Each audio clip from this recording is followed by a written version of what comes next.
Hey y'all, Jesse Canlin coming at you with a weekly message for the week of September 3rd in 2018. Fall's coming soon.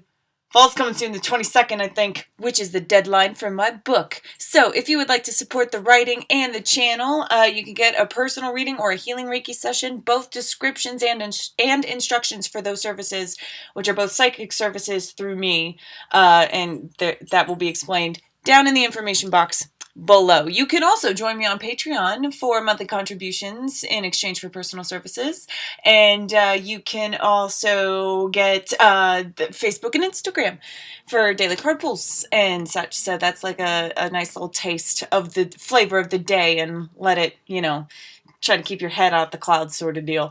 And of course, energy exchange donations are always very, very grateful. Very, very welcomed. All right, so I will see y'all for your individualized hello, Cancers. And those drawn to this message. For all of y'all, this time we have the Archangel Power Tarot by Doreen Virtue and Robert Reeves. Rodley Valentine. And is there anyone else? 2 decks I discovered have a third co-creator known as an illustrator. And I was like, oh. So anyway, so let's see what's going on for Cancers. You popped out twice. Okay.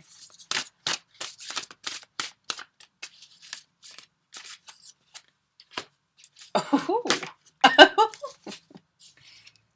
Once I started listening to the cards. All right. So, the overall tone is decision. Archangel Jophiel, release yourself from that which holds you back. A need to detox, unnecessary words. I don't even know if I want to read it. Unnecessary words.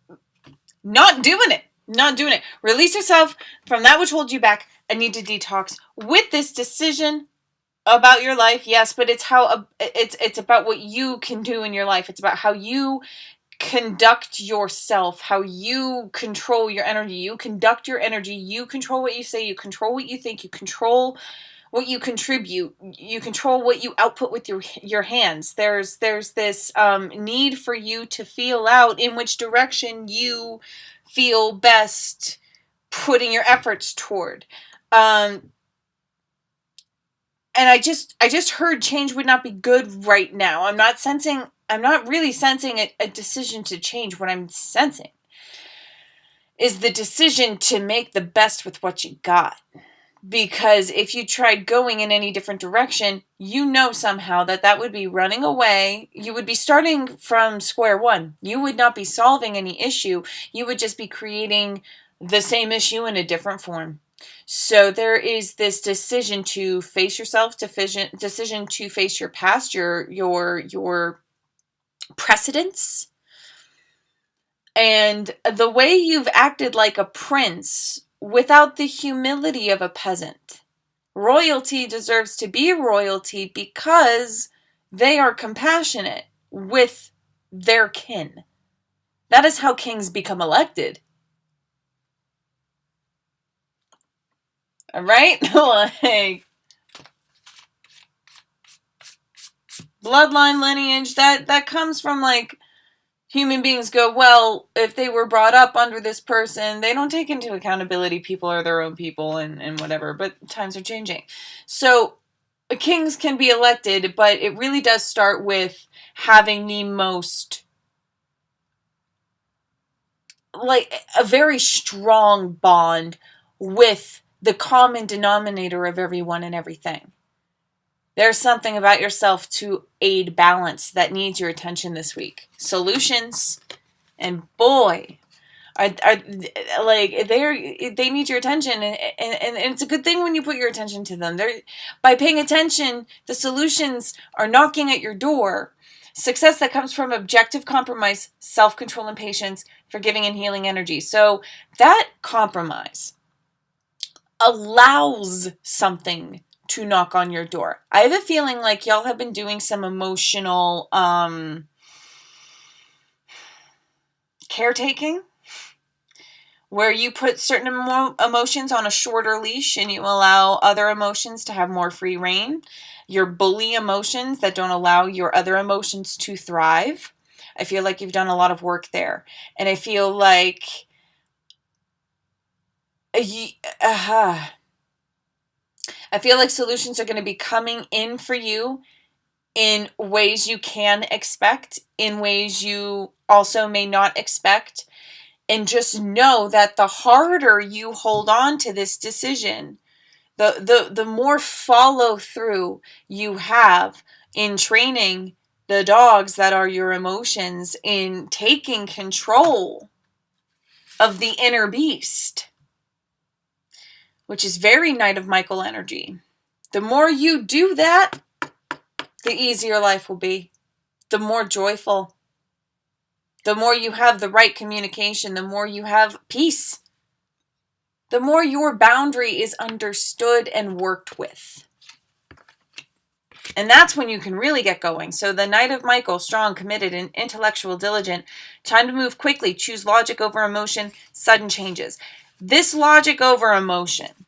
This is from the very simple truth that everyone has their own truth, and that another person's truth does not have to be your truth. Another person can act on that through an emotional instinct of, I don't know why, I'm just not going to do this. There can also be a logical reason for why doing something a certain way would fit. There's always a different perspective. There's always an equal and opposite perspective. Just spinning around in a soup of perspectives, a soup of possibilities, infinite. Time to move. So sudden changes. So the time to move quickly is because of this decision. It's because of these solutions that come from your objective compromise and not letting certain emotions like fear or doubt hold you back. And it's very logical to continue doing that, to continue choosing bravery, love, joy, despite, in the face of, right? During a transition, ripping apart from the status quo. It's okay to remind yourself in a logical manner that this is the best thing for you, and that you can continue to make bounds, leaps and bounds forwards, great strides. You are hitting a heavy pace. The Knight of Michael, the Knight of Swords, is the fastest moving knight, and it is like, let's go. Let's go. Where are we going? Oh, just to the promised land is all. Ace of Ariel, Ace of Pentacles. It's your lucky day, new resource of money, time, or support, a change in job or promotion. Now, funny enough, the phrase promised land. Guess what? The world will give you back what you promised to the world. It is a symbiotic relationship with paradise. All right? It is the promised land.